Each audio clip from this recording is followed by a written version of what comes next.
Awang na uting pumenok yun nga bu Jisu Krista yang salam atau China temdang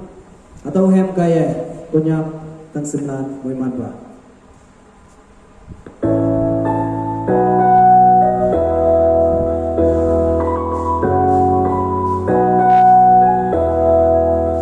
Wang hi ong chinh kunyak chat như chỉ la la mây trái phố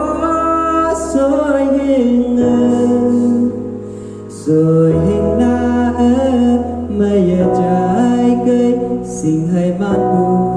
cô nhắc chỉ là ta nè dưới té pha bu hình ngao phai cô nhắc chẳng như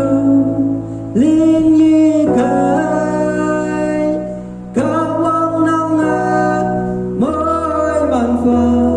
hào quán cuối hay mây là pha phai bu cô nhắc chỉ là chẳng như linh hoa cả tháng ngày tâm phật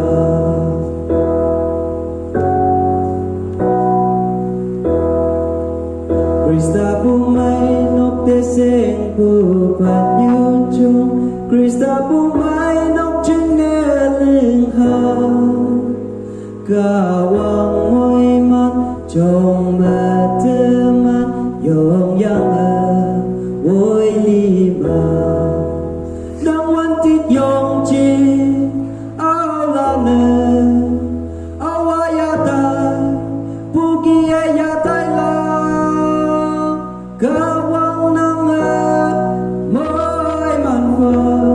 ao quan cuối hay mây là pha phai bu còn nhắc chỉ la chát như linh la cả tháng ngày tâm phật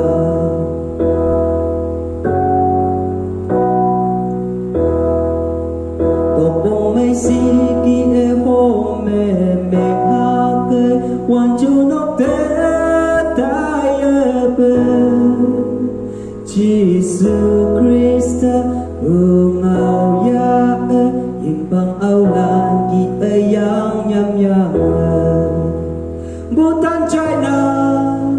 Nepal, Myanmar, Hindu, Muslim, they die hard. Cao long năng mỗi man phật,